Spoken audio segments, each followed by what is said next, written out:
So we're getting ready to make the beef Wellington. We're going to cook it tomorrow, but tonight we're going to season it. And all we're doing is, we've cut the tenderloin. We bought a whole tenderloin a couple of weeks ago. And we cut it in two because it's a huge tenderloin. And now all we're going to do is just season it with salt and pepper. Pepper is a good flavor. The salt helps draw moisture out and tenderizes it. And then we'll let this sit overnight.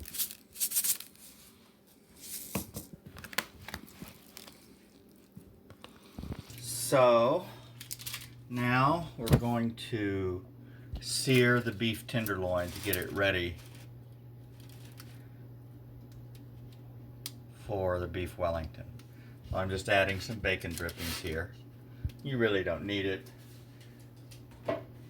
This just adds a little more flavor, but the beef already has fat, so it will cook.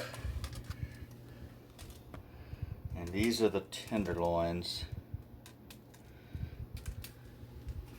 So we're going to get the skillet hot, medium hot. This is just an iron skillet. Alright. So we're going to brown one tenderloin.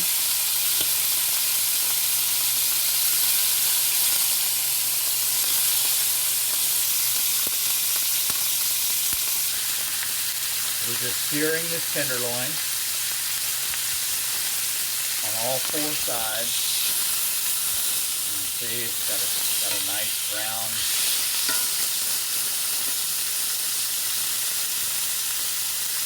We're not cooking it, we're just searing it. When you sear a tenderloin like this, it kills the juices inside. So the flavor stays inside too.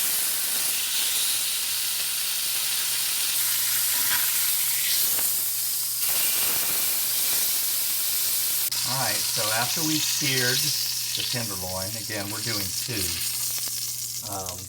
of these. We're going to set this back in the dish that we had in the refrigerator earlier. And then we're going to add mustard. Probably have to wait for it to cool a little bit. We're going to use a spicy brown mustard on this. Any mustard will do. Spicy brown has a lot of flavor.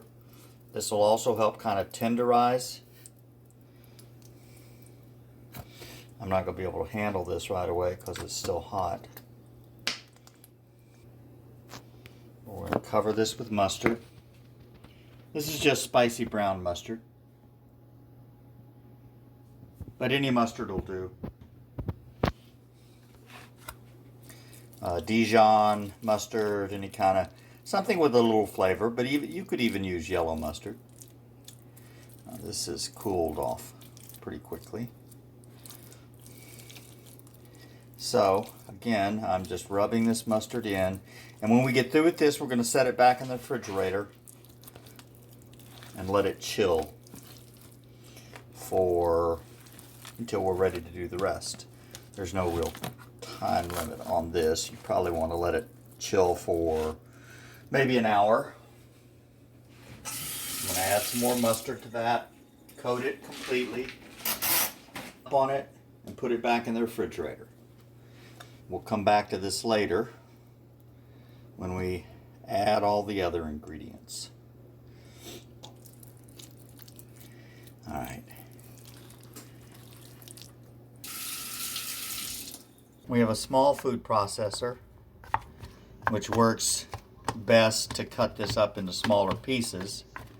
And I added, in all we're probably gonna chop up about 4 cups of mushrooms, 2 whole shallots, and maybe a tablespoon of thyme all together.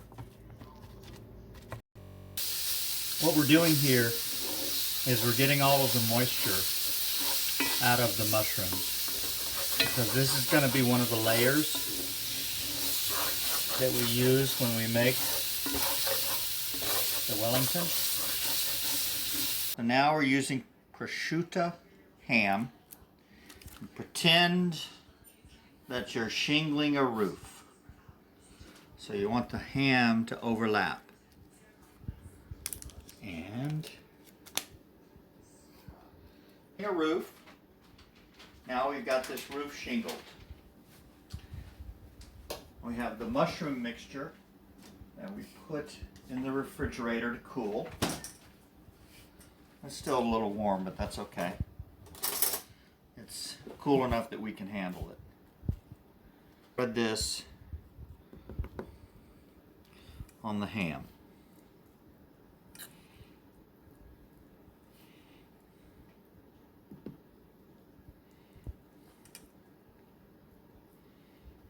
Loin that we seasoned with salt and pepper and then marinated just with some mustard, just to add a little more kick to it.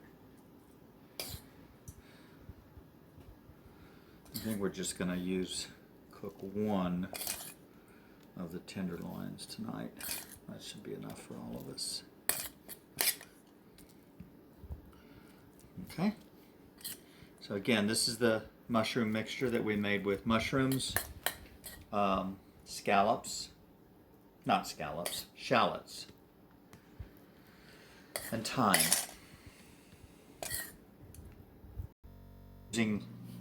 We had a little more prosciutto ham. You really only need one layer, but I'm using 2 layers because I have enough ham to do it. So now we're going to take one of these tenderloins and I'll place it like so. Okay. Put saran wrap on top of this cutting board. I'm going to roll this up.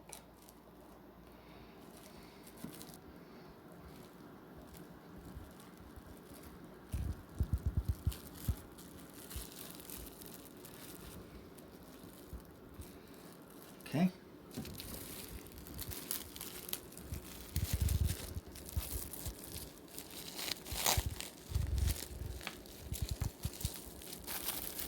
Complicated recipe, because now we're going to put this back in the refrigerator for a little bit.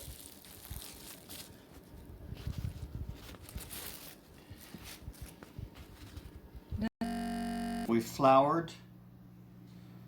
We need a big board, so we're just going to use the cutting board on the top of this cabinet, and we're going to lay these pastry sheets together like this. You can make your own pastry. That's a lot of work. So I bought these frozen pastry sheets. On this floured cutting board, I'm going to overlap them.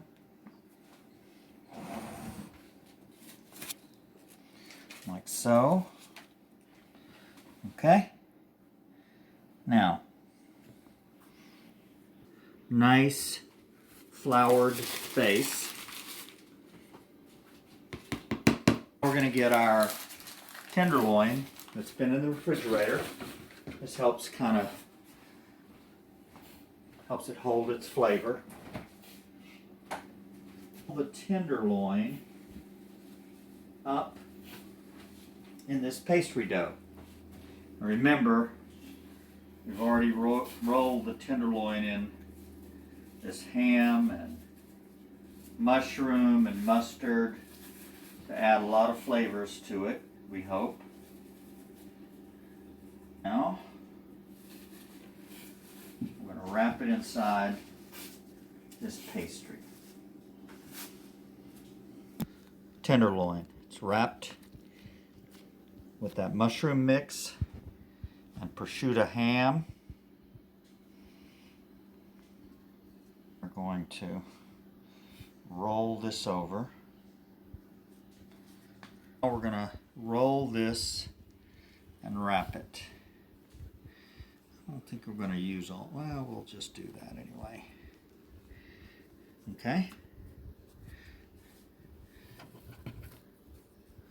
It's wrapped in pastry dough.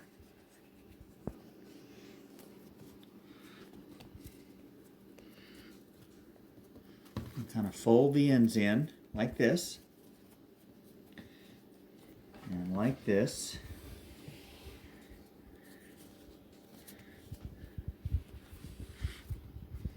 I'm going to use a fork, kind of crimp it so it seals. You see what I'm doing here? I'm using this fork to kind of seal these edges with the amounts that I folded over from the ends. Okay, so that's sealed.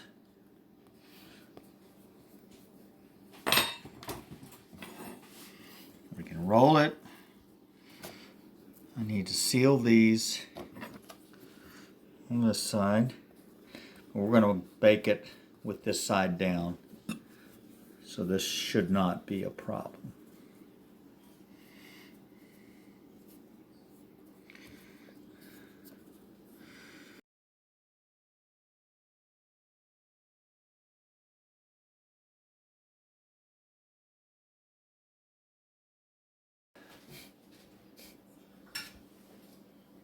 I'm going to get 1 egg.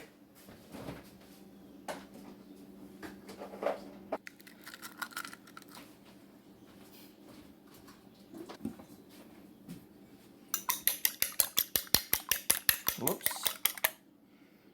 Didn't need that on. Well, I'm going to be putting this on there anyway, so we're okay. With a brush, I'm going to brush this egg mixture on top.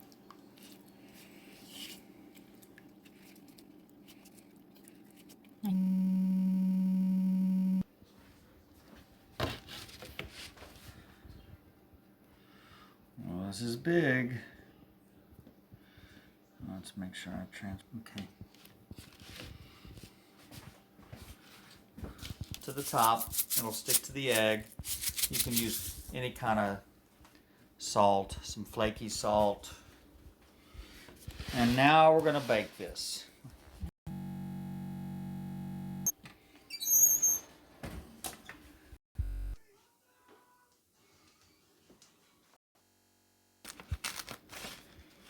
We're going to try to transfer this to a cutting board. We cooked this for about an hour at 350.